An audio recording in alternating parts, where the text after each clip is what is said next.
Welcome, Queen. Sometimes people feel their kids should be able to do as they please.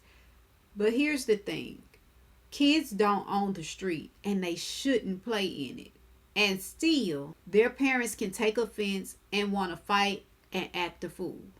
But here's what I need you to know, you don't have to treat their children's play in the street as they do. And you also do not have to engage in unproductive and unnecessary arguments with them about it. Instead of having a conversation with them that's going to lead you down a road to nowhere, you can choose to hold your position and stay in peace and power. Because the reality is, you cannot expect people who show up entitled to see where you're coming from or to share your perspective on the situation at hand, even though the situation at hand that you may be facing may not necessarily be kids that play in the street. Because here's the reality, conflict in the neighborhood, no matter what neighborhood it is, that's normal because we are different people with different thoughts and ideas on what should or should not happen. And still, the key is recognizing that you have the power to decide what you will and will not engage in, or who you will not engage with. And that starts by making the decision to recognize when it is important for you to disengage. And that's why today I'm going to be sharing a 3-step process with you.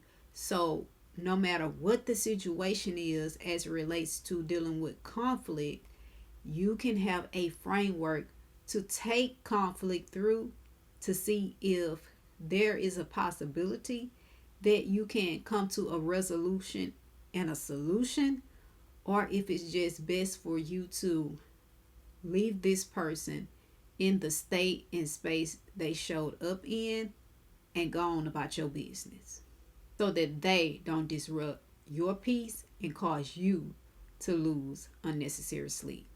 So step number 1, evaluate.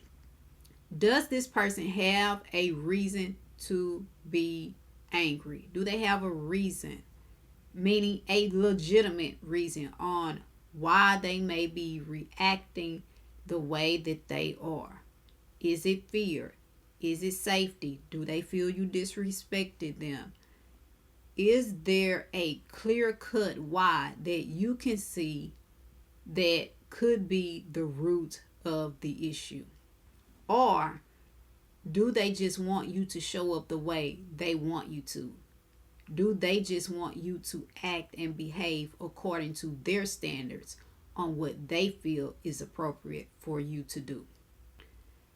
It's important to recognize the difference between the two, because if you don't, you can find yourself engaging in a conversation with someone that will quickly escalate into an out of control argument because you're engaging with someone in conversation that really doesn't even have a legitimate reason to be reacting the way that they are reacting. Step 2, assess.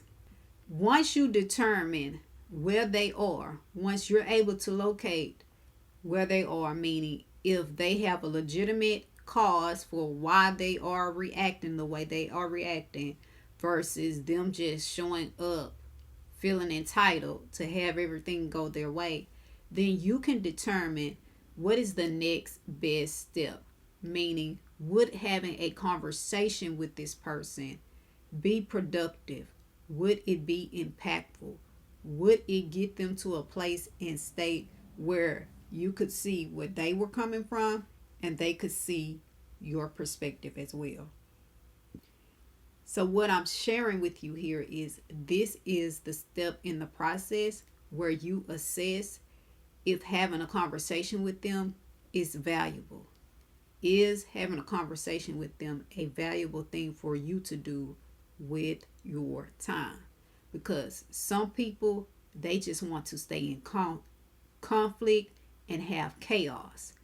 And if that is the case, then a conversation with them likely won't change one thing.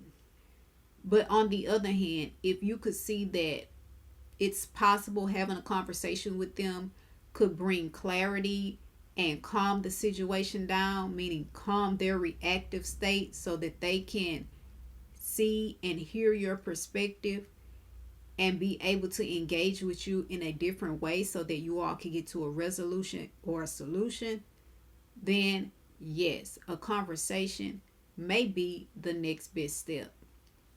But whatever you do, be clear on which path you're going to take, because then that will lead you to the third step, which is to proceed. You still get to choose. So, because you still get to choose, then you get to say, okay, I see that a conversation could help. So, if that is the case, you could start that conversation off by engaging and saying, I see that you are upset. I would like to understand your perspective so I can understand why you're upset, so we could resolve the issue with what is causing you to be upset. Easy way to start the conversation off so that you are making them aware that, hey, I see that there's a problem and I'm actually concerned on not just having or hearing a vent session, but getting to a solution so that the problem, the issue that you have is resolved. But on the other hand, if you can see that this person is on 10, you can see from how they are reacting that they are maxed out and checked out because they maxed out, they just on one, then you know more likely than not, attempting to have a conversation with them won't lead to a peaceful result. So again, you get to choose to disengage and keep your peace and leave them in their dysfunction all by themselves. So very simply, quick recap, ladies. The way you keep your peace when you have a situation with a person who is showing up angry and dysfunctional is, first you evaluate, then you assess, and then you proceed. Because every conflict is still a choice, and you get to choose to make the choice that is the best fit and best aligned for you, no matter what the other person want to do. And peace is always a position of power. That's why you have the ability to recognize you have the power to stay in peace, because you get to choose who to give your time to. And wasting your words on a closed mind isn't beneficial to you. Peace is. So allowing them to sit with their own dysfunction alone just may be the best power move you can make.